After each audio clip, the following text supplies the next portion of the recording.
Welcome to Mindsets to Methods, the podcast for teenagers and their parents, with teen coach ArthurCWoods and Elizabeth Joy Woods. Well, hey guys, welcome to the Mindset to Methods podcast. This is Arthur, and joined with me, as always, the lovely, the talented Elizabeth Joy Woods. How you doing? Hey, everybody. I'm so good. I'm happy to be here. Thanks for having me on your podcast again. Absolutely. You are my wife, so you are closer to me than anyone else. It's true. And you know quite a bit about working with teenagers, and I've had some experiences. Yes, that is true. That does help. You weren't the first person I could pull off the street. No, too is true. However, I have had some work with experience with teenagers. Yes, this is true. So I have a question for you to start right off. I'm listening. All right, I'm going to give you a statement. Okay. Are you ready? Yeah. Do you agree with this statement? And then follow up, just like in school, why or why not? Okay. All right. Do I have to raise my hand? I would prefer it. Our podcast audience would like to see that. Okay, go ahead. Here's the statement. You are the total of the 10 people with whom you spend the most time. Did you like that I put with whom? Yes. Is it kind of nerdy to put like with whom? Yes. Instead Sometimes you have to avoid grammar so that you can be cooler. Yeah, I don't know if I you can don't handle do that well. No. Yeah. Okay. All right. So maybe we could do it both ways. Maybe I'll give the quote again, this time without the with whom. I'll say, you are the total of the 10 people you spend the most time with. Yeah, that definitely sounded more natural. Yeah, but that has like, what's that dangling participle thing? I have no idea. I failed English. Okay. In So, a bad way. All right, here we go. One more time with the statement. You are the total of the 10 people with whom you spend the most time. Do you agree with this idea? Why or why not? Yeah, I think I do agree with that idea. I think the first thing I thought of when you told me that is, who are my 10 people? Like, who are the 10 people I spend the most time with? Because I feel like my circle is smaller than that in some ways. But yes, I do agree with that. And I would say it from two different perspectives. One would be character. Like, you know this, but our audience may not. The majority of my friends are people that I really look up to. Like, most of my friends are my age or maybe 10 years older than me, and it's because I want them to mentor me and they have great character and I want to be like them in some way. So they're in their, early 30s is what? Exactly. That's exactly what I was saying. Early 30s. Got it. Yes, exactly. And then also, there are often opportunities and open doors to you or to me in my life because of the people that I'm spending time with. So I would agree that like my life situation and or who I am as a person is very closely tied to the 10 people that I spend a lot of time with. Yeah, for sure. Yeah, I think I agree with you as well. I too, to be honest, would find it difficult to come up with maybe 10 people. Because like I'm the number 1, 2, 3, and 4, probably 5 first people that you spend time with, right? Yeah, you as I'm number 1 through 5. As my wife, you're pretty much the 5 people with whom I spend the most time. Right. Yeah. And then I would have to come up with another 5. But yep. But no, I think I do agree with this statement as a fundamental guiding principle. Obviously, this is not a scientific certainty 100% of the time. Right. Well, it's not that type of podcast. No, we can't provide scientific certainties. That's for someone else. Mm-hmm. But yeah, I do think overall, we do tend to be kind of the sum total of the 10 people with whom we spend the most time. So if you're a teenager listening to this, who are those people in your life that you're spending the most time with, or as a parent, who are those people? So continuing on that idea, Liz, have you read any good books lately? Yeah, so obviously I was talking to you about this a while ago. I just recently finished the autobiography of Andrew Carnegie. Oh my gosh, I knew I was going to do it. Carnegie, yes. Or Carnegie. if you're talking about the hall, then it seems to be Carnegie Hall. Yeah, but that's not right. It's Carnegie. He's Scottish. All right. So anyway, who is Andrew Carnegie? So he was this great titan in the steel industry. When railroads were being constructed, he figured out how to create and manufacture steel. He's well known. He was he came over from Scotland, oh my gosh, to Pittsburgh and set up shop in Pittsburgh. And the reason that he was able to become this millionaire, successful businessman is not just because he was smart, but because as a young boy, he had a job delivering telegrams in the city. And he did that in front of and to highly successful businessmen. And because he did well and he had this relationship with these businessmen throughout several years, he kept at it, doors opened to him and opportunities open to him. So he was able to have a business relationship as a kid, as a young boy, with successful adults, and eventually it ended up serving him very well because he went from one successful position in a business to another, and he ended up being this massive titan of steel, and helped in laying the foundations of our country.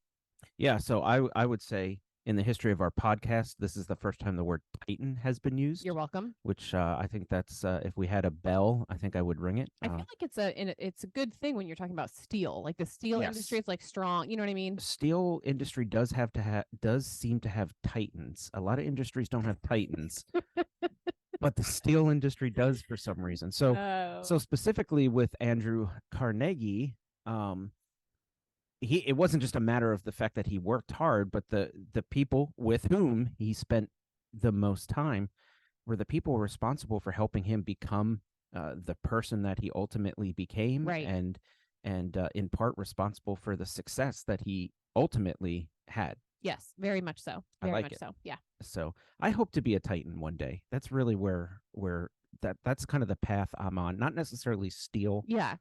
But a titan. Being a titan. Like, yeah, I'm a life coach for teenagers. Uh-huh.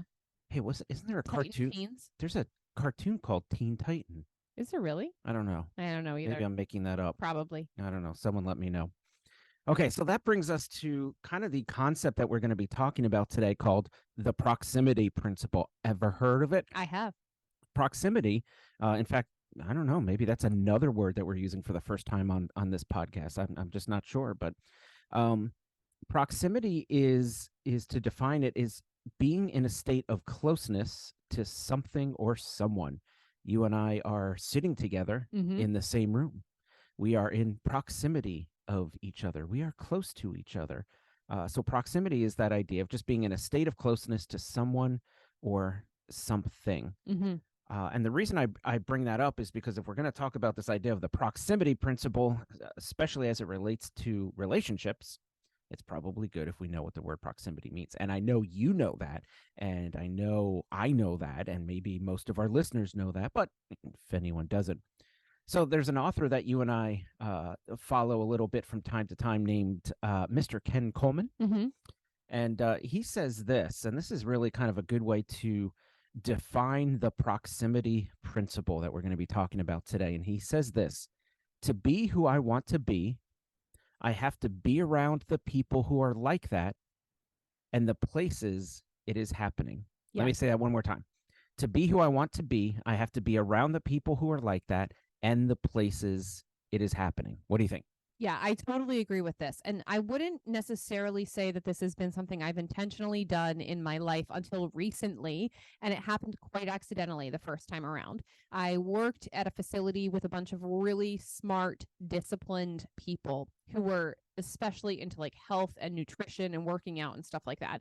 And, that was not my game. However, spending hours upon hours upon hours with them, chatting with them, just about normal stuff in life, I could tell that they were really making progress. They were healthy, they were smart, they were knowledgeable, they knew a lot about nutrition and discipline, which is huge, and then achieving goals, making goals and achieving goals. And I realized that I was being motivated by their success, and I was being motivated in my own life to find pieces of success, and it specifically bent towards health, nutrition, discipline, making goals, achieving goals, keeping that up. And in fact, that's one of the reasons where like that little community started, and I kind of jumped off the springboard into a health goal or a health kind of healthier lifestyle.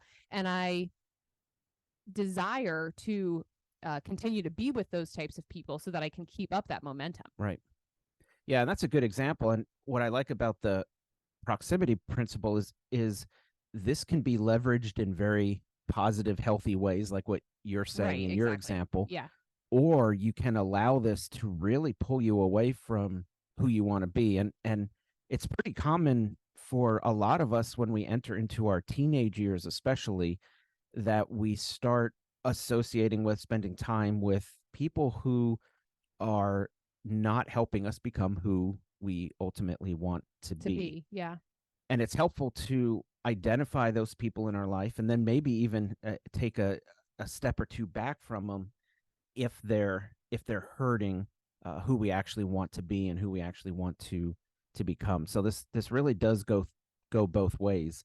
You want to be a person who is successful, or you can be like Andrew Carnegie and spend time with successful people, or you can be like Elizabeth Joy Woods, who has also been successful and has also spent time with people who have been successful.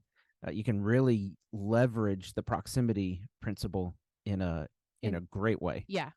And I think that if you're okay, if I run us into the next point here. Yes. But like, so you can, being disciplined and achieving a goal and doing good things that are good and build character, it's hard sometimes, especially when you're near negative people and you're not in proximity of people who want to do that. So it's difficult to be disciplined and to grow positively.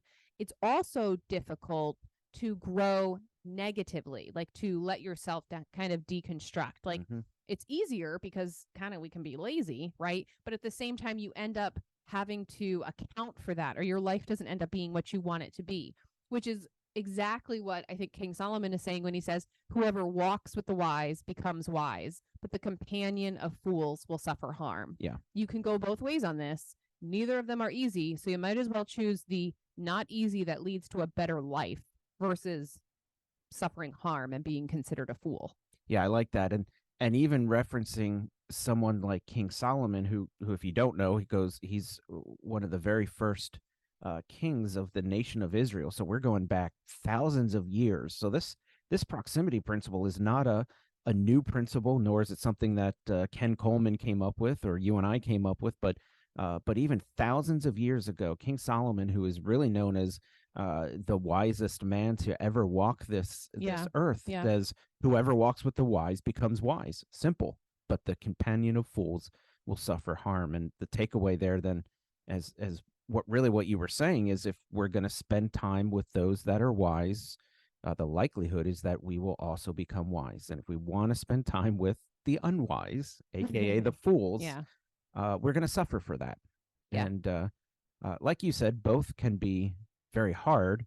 So let's pick the one that actually gives us the result that we want at the end of the day. And that's kind of what this whole podcast and this business is about. Like, we don't want this generation to suffer harm. We want them to grow and lead and be wise. Be wise in the upcoming generation, you know? Yeah, precisely. So we'll stick with some ancients for a while. We'll go back only about 2,000 years this time. That's not too bad. But St. Paul, one of the primary writers of the Christian New Testament, says this very succinctly and directly. He says, "Do not be deceived.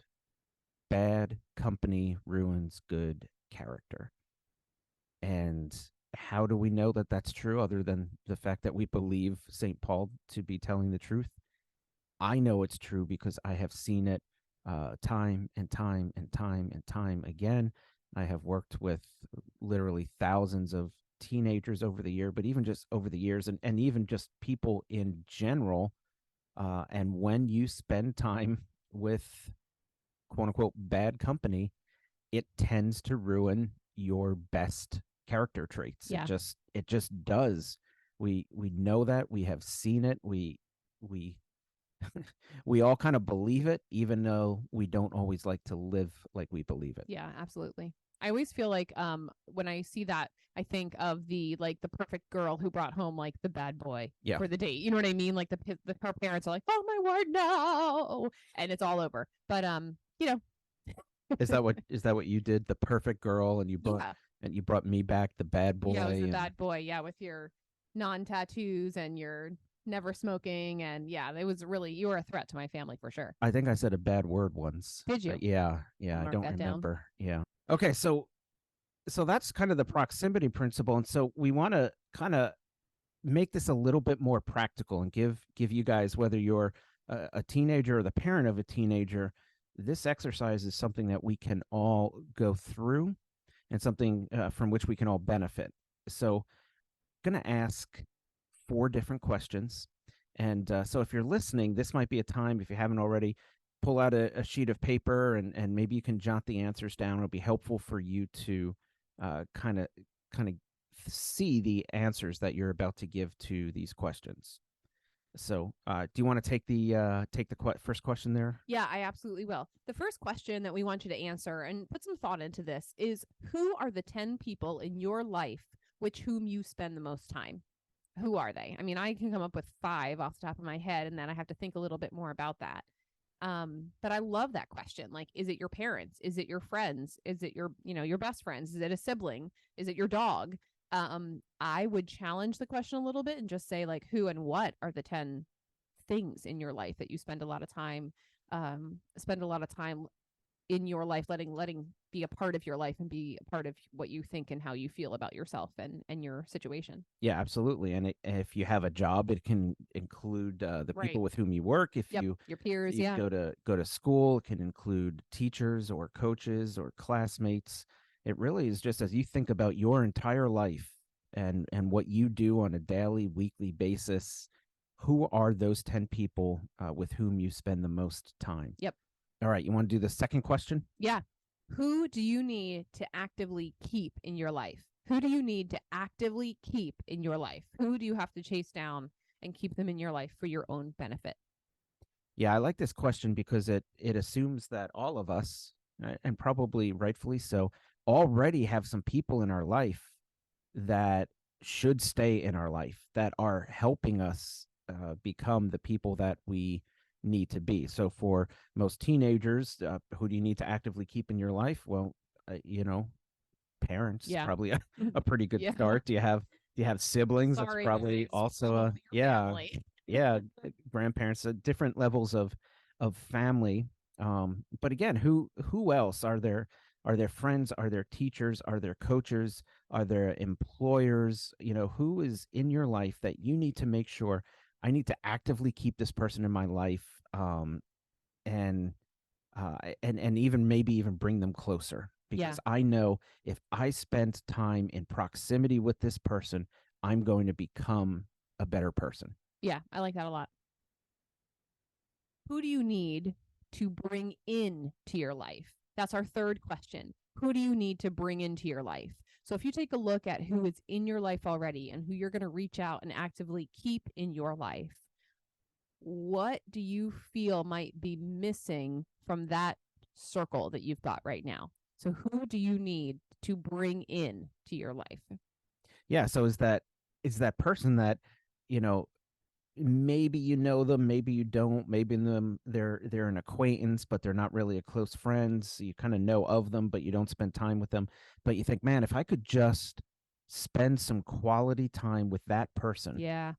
and if I could bring them into my life, I would be a better person. Yeah. And can I go out on a limb here and say that humans are awesome for this?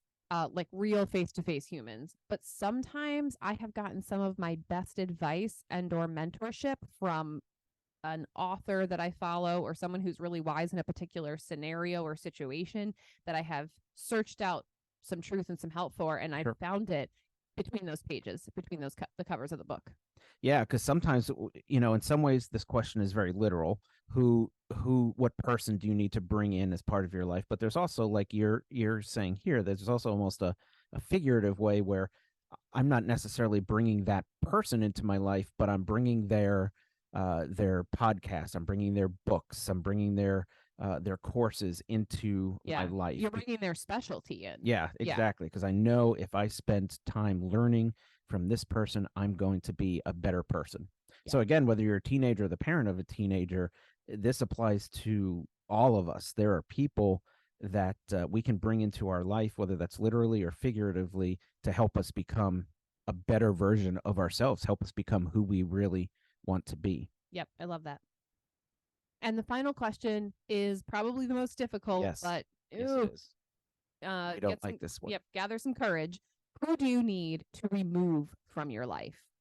Who do you need to remove from your life? I mean, that is a tough question. Like, who needs less time and less of your attention and less of your heart and less of your brain? Yeah, that is a tough one. I've talked to so many teenagers and I've asked this question to so many teenagers. And the truth is, teenagers are usually very good at recognizing, like, this person, yeah, I probably don't need to spend as much time with this person. Yeah. Maybe I need to take a few steps back. They're not helping me become who I want to be. They're bad influence, whatever phrase you want to use. It's not that difficult to identify that person or Right. those people in your life. The hard part of that is then actually taking those steps back Yeah. from those person, because Yeah. often what we find is they might be some of our closest friends. They might be the people, we love spending time with, but they're not basically not doing us any favors. Yes, exactly. And I would say too, like, this doesn't mean that you need to ignore this person or cut them Right. out of your life completely. Like, I travel a lot for work and I went to a new place recently, and a lot of the people that I'm with were incredibly negative. And I'm just like, whoa, this is heavy, man. I'm not a negative person. I don't really want to be a negative person, and I don't really want to affirm their negativity. Yeah. But I'm polite to them. Like, I'm kind to them. Like, I'll be nice to them. I'll listen to what they have to say because it's the right thing to do. But at the same time, like, I'm not going to be like, hey, want to go get a coffee after our day? You know what I mean? I'm not going to necessarily invest in that because I'm not there to change them necessarily. And I don't want to become who they are. Right. Yep. Yeah, that's exactly right.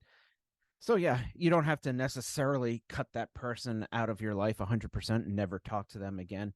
But maybe you need to take some significant steps back, because at the end of the day, you know who you are and you know who you want to be, and you want to spend time with people that are going to help you get there. Get there. Yep. Absolutely. And if someone's not doing that, then they probably need to be on some level removed from your life. Yeah. Your life is too important and too valuable to not invest in it right now.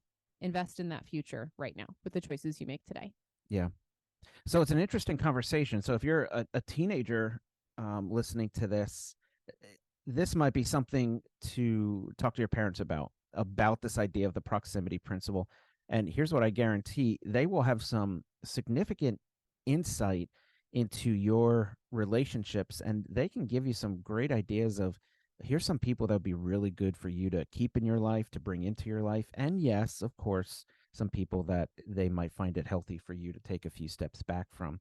But then on the opposite end of that, I would say, if you're a parent, what an interesting conversation to engage with your teenager about, not just about their relational world and who they're in proximity with, but even about your own relational proximity. Who are you as a parent spending time with that your teenager might even recognize, hey, this is a great person, or this is a person, mom, dad, who maybe you shouldn't be spending so much time with.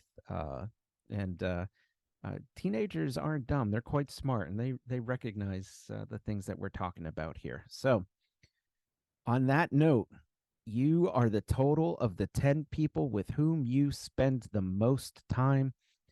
I think for the most part, you and I would agree with that statement as a guiding principle. Maybe not 100% of the time, but as a fundamental guiding principle, I agree with that.